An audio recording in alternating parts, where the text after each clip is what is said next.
Okay, take two. I did this video earlier on today, but when I was about a quarter of the way through, the battery on my camera decided to run out, so now I'm back doing it again. It's obviously a review of the Canadian Stampede, which took place in 1997 and was a WWF pay-per-view and a part of the In Your House series. Usually the In Your House pay-per-views were like pretty lame. They're just filler basically, just to get us from one month to another and just to be like the main point of that month for WWF. But in general they were crap. This was an absolutely awesome pay-per-view, and I'll go on record by saying this is one of the best pay-per-views of all time to date, and I don't think anything is going to, well, not many things are going to beat it in the next 10 years, I don't think, well, the way wrestling's looking at the moment. Anyway, let's get into reviewing the show. Well, let's start off with the free-for-all match. The Godwins beat the Blackjacks in a match that was okay. If this was at the King of the Ring last month, this would have been an awful match, because the crowd would have just been shit. But because the fans in there for this event were just so up for it, they made this match really entertaining, and really you could tell that the Godwins and the Blackjacks were both giving it back so they could entertain the fans. They were really behind the Blackjacks, who were the face team, but in the end the Godwins got the win. I think they used the slaughter bucket to hit, I think it was Barry Windham, for the win.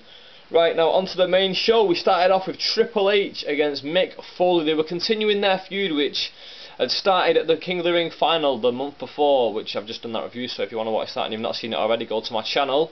So yeah, Triple H won the King of the Ring by cheating against Mankind, and Chyna was at ringside and she just kept on cheating. She would, when Mick Foley had the upper hand, she'd pull him outside the ring by his hair. Mick Foley, I've got to say, this is the era when he was putting a hell of a lot of effort in, and I can really understand why fans love him the way they do, and the respect that fans have for him, because the stuff he was doing, like from that pay-per-view to this pay-per-view, it's just ridiculous. Just stuff in a match that he doesn't need to do, but he's doing just because he wants.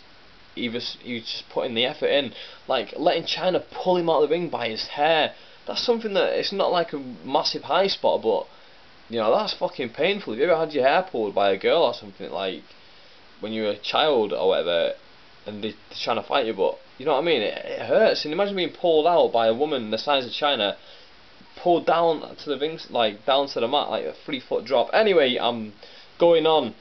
Right, so this match was actually really good. This match made me think that Triple H and Mankind are like all-time rivals. I never even realised the massive rivalry that they had like throughout their careers. But yeah, if I was going to pair up anyone to go with Triple H for his all-time rival, I'd have to say it was Mankind, and I never really thought of that before. But yeah, a really good match. It ended up being a double count-out. Highlight of the match was Triple H Irish whipped Foley at Chyna. She then, as he's running at him, grabs him, power slams him into the steps, and his knee just smashes the steps, and it's just like, oh, that just looks horribly painful. The stuff Foley's doing there is just ridiculous. So they ended up fighting out into the crowd and then into the penalty box. It was this event was held at the Calgary Flames hockey arena, obviously in Calgary, Alberta, Canada. Hence the name Canadian Stampede for the pay-per-view. So yeah, they fought to the penalty box, and then they both got counted out. They both went out continuing fighting to the back. The next match was Great Sasuke versus Taka Michinoku. This was an exhibition match. Both guys were being hyped up. At the same time, WCW was bringing in all the guys from Mexico and Japan and stuff like that. WWE were trying to do it, you know, trying to counter them by saying, right, if you can bring guys from all over the world, we can do it as well. And it wasn't like nowadays when they'd bring someone in from somewhere else and they wouldn't really hype up where they've been. Apart from Sin Cara, they hyped him up, but with Taka Michinoku and the Great Sasuke, they really put them both over. They said that Great Sasuke is a legend in Japan, and they said that Taka Michinoku is a great up-and-coming wrestler. This is a fantastic little match between the two of them. It went on for quite a while. I'm surprised at how long the WWE were giving would give these two guys to have a match, because we don't get matches this long now, not even main events on pay-per-views. So it's funny seeing how things have gone, and kind of just said there's only 4 matches on this card. This review seems a bit all over the place, to be honest, so I apologise in advance if this turns out to be a shit review.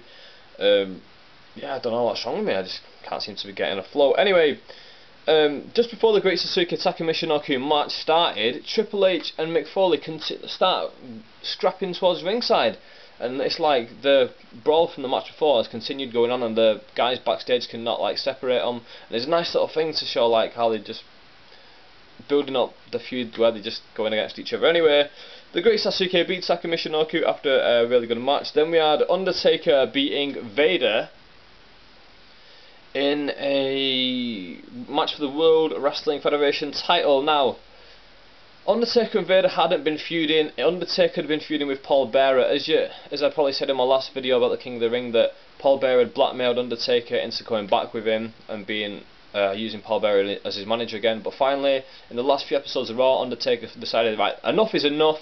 I'm leaving you, Paul Bearer. And Paul Bearer said, if you leave me, right, I'm going to come out next week on Raw and I'm going to tell everybody the massive secret. And then he came out and said, Undertaker, you murdered your family, you murdered your parents and your brother. And then he came out and he said, listen, your brother's not dead, your brother's still alive, he's alive. And Paul Bearer keeps on coming out calling him a murderer and a murderer, and it was a really good angle. Undertaker cut an awesome promo about, it was in the locker room and talking about the day that the supposed fire happened at the funeral home and his parents died. Fantastic promo. Check that out on YouTube. I'll try and find it and put the link in the description box, but I might not be able to find it because obviously writing Undertaker promo about burning down house might not really find anything on YouTube. Anyway, yeah, okay match between Undertaker and Vader. Undertaker obviously got the win, keeping his title, and the whole point of this was that Vader had been with Paul Bearer, and this was the sort of thing where, right, Undertaker's now going to get rid of Vader, beat him, so now Vader can basically do what he does next. For those of you, most of you know what he did next. For those of you who don't, I'm not going to spoil it, just wait for my future videos where I'll explain and I'll go through things more in detail for what happens in the future. But, well, what happened in the past I suppose now, but in the future in the context of this pay-per-view. Anyway, Undertaker got the win, it was an okay match. High point of the match was an awesome chokeslam off the second rope onto Vader. That was sick. It was a fantastic chokeslam. But yeah, Undertaker got the win. And then Paul Bearer through the other matches going, you murderer, you murderer. I think Paul Bearer's overrated, to be honest, looking back. I really enjoy the guy, but he falls over an awful lot. There was a really funny moment where when he was coming down to the ring to confront Undertaker on one of the episodes of Raw, some woman just dived out at his feet and like tripped him up, and like the woman got arrested or whatever they do with people who jump over the barricades. They did that with her, and it was just funny how she just like dived at his legs and like tripped him up. It was quite funny.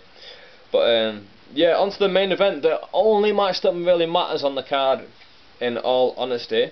Although the other three matches on it, well, apart from the Godwin's match, that was a free-for-all match. The other three matches, the Foley match, the Sasuke match, and the Undertaker match, they were all good matches. They all, like, apart from the Sasuke one, because that was just an exhibition, the other two matches really helped to build up the storylines of what was going on with Triple H and Foley going against each other, and Undertaker and versus Paul Bearer going on. And also, actually, to be fair, the Great Sasuke Saka Michinoku thing was helping to build the light heavyweight division, which was just starting at the time, and they'd been doing matches on Raw where they had light heavyweight guys going against each other, and yes, that was that. Right, this is the main event, and oh my god, this is the loudest I've ever heard a crowd. I looked on Wikipedia to see what the attendance was for this earlier on, and it was like 12,500 or something like that. It sounded like there was 60,000 people in there, and they were absolutely on it. They were loving this match. From the moment that the heels came out, the heels got booed. It was the Legion of Doom, Stone Cold Steve Austin, Goldust and Ken Shamrock versus the Hart Foundation. The Hart Foundation came out one by one and all just stood in the aisleway. First was Brian Pillman, and Brian Pillman got an absolutely amazing pop. Sad to know that, like, now looking back, that this was like Brian Pillman's last hurrah, because he was going to die in the next few months, but nobody knew that, obviously. But yeah, Brian Pillman got such an awesome chant. Anvil came on. I couldn't believe it when Anvil got such an awesome chant, because I've always seen him as like a really average wrestler. He was awesome in the Hart Foundation, but that's because Brett carried him. But he showed that the fans really did love him. The fans went absolutely mental when they saw him. Bulldog as well, Owen Hart as well, and then Brett as well. They come down to the ring, and the fans were just, I can't explain it. Go back and watch this on YouTube or something. When I was watching it, I had to turn the volume down, but then I couldn't hear the commentary, but I could just still hear the fans cheering.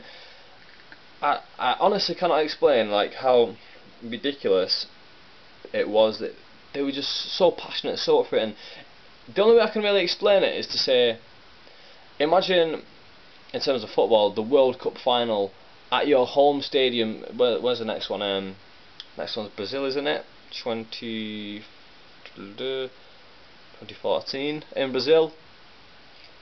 Brazil being in the World Cup final, that's what I can, if they get to that, and then what their fans will be like there, that's the only way I can explain it. It was like a proper sporting event where they were so behind this team, and they really want this team to win, because this is the hometown team and they want them to win. They're putting their heart and soul into this, they've paid for this, they want to see them win. And I'm telling you, this is a 5-star match. Not in terms of ring work, but in terms of entertainment, of how much I wanted to care about this match watching, because the fans put so much into it, that the wrestlers themselves put into it, the storyline going on, all the stuff between Austin and the Harts. Owen Hart got taken out because he'd hurt his knee, then Austin hurt his knee. The Austin part didn't really make sense, because I think they carried Owen Hart out, whereas Austin just walked out, hobbled out, and then he hobbled back down to the ring, and he was actually hobbling more when he came back down. And it was like, why did you walk out if you're only going to come back down? It didn't really make sense. But yeah, an awesome match, 5-star match. People will complain and say it wasn't a 5-star match because the in-ring work wasn't perfect. But as far as a crowd, the crowd were perfect in this, and the match itself was highly entertaining. And at the end, after the Hart Foundation got a win, I think it was Owen Hart who got a roll up on maybe Austin. When the Hart Foundation got a win, the crowd went mental. All the Hart family got in the ring, and it was a one big massive celebration. Right, that is the end of my review. Let me know what you think of my video. Let me know what you think of the pay-per-view if you've seen it yourself. If you've not seen it, I really do highly recommend you go and watch it. If not for the other stuff, the other matches on the card, at least the main event, Triple H and Mankind stuff really helped to build their feud by them fighting throughout the night. They fought through the back, and they fought outside the building, and Triple H got bad body dropped outside the arena onto some little wooden box thing. I don't know what it was used for. But yeah, a fantastic pay-per-view, one of the best of all time, probably the best one I've seen from 1997 so far, and the best I've seen from going back and reviewing these older pay-per-views, from even better than Bash at the Beast 1996, which I just reviewed, which I thought was really good because this main event just blew it out of the water. This was absolutely amazing.